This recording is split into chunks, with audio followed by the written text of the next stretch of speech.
Last Handful of Clover, a novel by Wess Mongo Jolley, read by the author.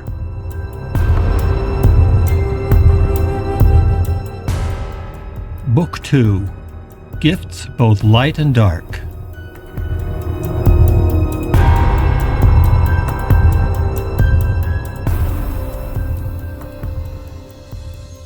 Chapter 4, The Hereafter. June 8th, 11:15 p.m. Wait, what do you mean you blinked out of existence? Despite himself, Richard had become enraptured by Billy's story. As if he had been reading one of his Zane Grey westerns, he found himself rooting for the boy who was so close to killing the man who had murdered the woman he loved. How could you just disappear? Billy just smiled. Think about it, Richard. You know what happened. Richard leaned back in his chair and looked at the boy quizzically. Finally he said, "It sounds almost like what happened to me when the truck hit. One minute I was there, and the next I was gone." "Yes. And where did you go?" "Well, I was back in my house, back where I died." Then he held up his hands as if to slow Billy down. "But wait, that doesn't make sense. I got sent back because something happened to me. It was because of the truck. You said you weren't doing anything, just standing in the desert." "I was doing one important thing. I was moving south." Richard looked confused and then just stared at the boy. "It's called being reset. Or at least, that's what I've come to call it." "Yeah, I know. That's what you yelled at me right before it happened. It's the first thing I heard you say." "That's right. And when you're reset, you end up back where you died." "So you ended up back in Emigration Canyon? In that spot overlooking the city?" "Exactly." "But that still doesn't make sense. You weren't injured. I thought that happened when you got hurt really badly." "You're right, Richard. But that explanation is incomplete. Ghosts can be reset in two circumstances. The first is exactly what you described. Any injury our ghost bodies endure that would have been serious enough to kill us if we were alive, that sends us back to our death sites. But there's one other time it can happen as well." "When you're moving south?" "Close. It happens if we try to leave the hereafter." Richard blinked. Okay, that's new. What in the fuck is the hereafter?" Billy spread his hands and looked all around him in every direction. "This, Richard, is the hereafter." "Valley Fair Mall." No, think bigger. The first thing you need to understand is this. What is happening here? What is happening to us? It isn't global.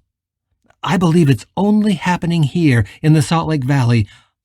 Although I can't prove it, I don't believe that it is something that is happening all over the world.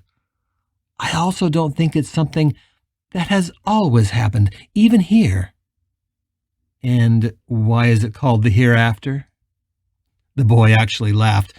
"Well, I call it the hereafter, mostly because it's a kind of joke. One day I realized that we were still here, even after we died. Still here even after we shouldn't be. After we should be long gone. So the hereafter seemed like a good description. But it's just a name I made up." Billy sighed and leaned forward, his elbows on the table and his eyes locked on Richard. He chose his words very carefully now. "Richard, this is what I believe. I believe that there is just one hereafter, and it exists only in the Salt Lake Valley. I believe that something horrible happened here a long time ago, and it's resulted in a kind of bubble over this valley. It's cursed, if you will." He paused, and Richard thought he looked exhausted. "I don't know when it started, but it couldn't have been much before 1857. That's the year I died, and I haven't met many ghosts older than me. And even after I got the sight, for decades after, I could go years at a time without seeing another one of us. Gradually, our numbers increased and I encountered more, but they are almost always younger ghosts than me. By that I mean they almost always died after 1857. So I've come to believe that I was one of the first. Do you think you were the very first?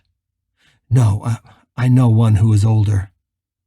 Richard noted that, but decided not to pursue it right now. He was more interested in what happened next in Billy's story. So, what happened after that?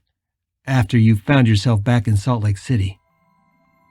I think that may be the hardest part of my story, Billy said.